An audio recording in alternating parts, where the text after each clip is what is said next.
গাজায় যুদ্ধ শুরু করার পর যেন সাপের ব্যাঙ গিলে ফেলার মতো দশা ইসরায়েলি প্রধানমন্ত্রী বেনিয়ামিন নেতানিয়াহুর। চারদিক থেকে আসা চাপে সৃষ্টি হয়েছে যে বিশৃঙ্খলা, তা সামলানো যে কোনো রাষ্ট্রপ্রধানের জন্যই একটা বড় চ্যালেঞ্জ। আর ইসরায়েলের জন্য সে চ্যালেঞ্জ যেন গগনচুম্বী। যুদ্ধ শুরু করে নেতানিয়াহু হয়তো ভেবেছিলেন খানিকটা নিভৃতেই চালাবেন ধ্বংসযজ্ঞ, দখল করবেন গাজার সিংহভাগ অঞ্চল। এতে করে লাভবান তো হবেনই, পাশাপাশি রক্ষা করবেন নিজের মসনদ। কারণ জোটভুক্ত হয়ে যে ঝুলন্ত সরকার তিনি গঠন করেছিলেন, যুদ্ধের আগে থেকেই তাতে বাজছিল ভাঙনের সুর। তাই যুদ্ধকালীন মন্ত্রিসভা জারি করে হয়তো চেয়েছিলেন কিছুদিন আড়ালে থাকবে পার্লামেন্টের ভোটাভুটি। কিন্তু ভাগ্যের এমনই শনির দশা চলছে যে সেই মন্ত্রিসভাও আজ বিদ্রোহের মুখে। ৩ সদস্য বিশিষ্ট এই অস্থায়ী মন্ত্রিসভার অন্যতম সদস্য বেনি গান্টজ। ফিলিস্তিনিদের বিরুদ্ধে যুদ্ধের অন্যতম নেপথ্য কারিগর ছিলেন তিনি। কিন্তু নেতানিয়াহুর বর্বরতা ছাড়িয়ে যায় তার কল্পনার গণ্ডিও, যাতে যুদ্ধের মাঝেই পদত্যাগ করলেন তিনি। তবে শুধু পদত্যাগ নয়, যাবার আগে ধসিয়ে দিয়ে গেলেন নেতানিয়াহুকে।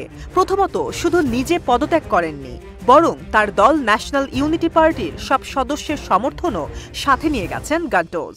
ফলে পার্লামেন্টে বেশ কিছু আসন হাতছাড়া হয় নেতানিয়াহুর। অন্যদিকে বিদায়ী বক্তব্যে নেতানিয়াহুর মুখোশ খুলে দিয়ে যান তিনি। গ্যান্টজের মতে নেতৃত্বে অদক্ষতার পরিচয় দিয়েছেন নেতানিয়াহু।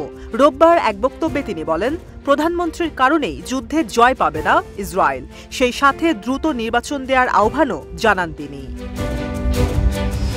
নেতানিয়াহুকে ধুয়ে দিয়েই ক্ষান্ত হননি তিনি, উস্কে দিয়েছেন সরকার বিরোধী বিক্ষোভও। এতদিন যে বিক্ষোভকারীদের ওপর দমনপীড়ন চালিয়েছেন তার মন্ত্রিসভা, পদত্যাগের পর তাদের জন্যই ঝরল সমবেদনার সুর। বক্তব্যে তিনি বলেন, প্রত্যেক নাগরিকের রয়েছে বিক্ষোভের অধিকার। যতক্ষণ সেটি আইন মেনে করা হচ্ছে, ততক্ষণ সরকারের অধিকার নেই তা দমন করার। বিক্ষোভের অধিকার নিশ্চিত করার আহ্বানও জানান তিনি। জবাবে সামাজিক যোগাযোগ মাধ্যম এক্সে নেতানিয়াহু লেখেন আবেগঘন বার্তা। কুমিরের কান্নার আদলে অনুরোধ করেন ফিরে আসার। বলেন, বড় ভুল সময়ে ছেড়ে যাওয়ার সিদ্ধান্ত নিয়েছেন বেনি। তবে বেনি গ্যান্টজের এই সিদ্ধান্তকে সমর্থন জানিয়েছেন বিরোধী নেতা ইয়ার লাপিদ। ইসরায়েলি পার্লামেন্ট নেসেটে ১২০ আসনের মধ্যে সরকার গঠন করতে প্রয়োজন অর্ধেকের বেশি ৬১ আসন। এতদিন কয়েক দল মিলিয়ে নেতানিয়াহুর পক্ষে ছিল যার ৬৯টি। বেনি গ্যান্টজের পদত্যাগের পর আর মাত্র ৬৪টি আসনে সংখ্যাগরিষ্ঠতা ধরে রেখেছেন তিনি। জোট থেকে মাত্র ৩ সদস্যের পদত্যাগেই তাসের ঘরের মতো ভেঙে পড়তে পারে তার কাঙ্ক্ষিত মসনদ।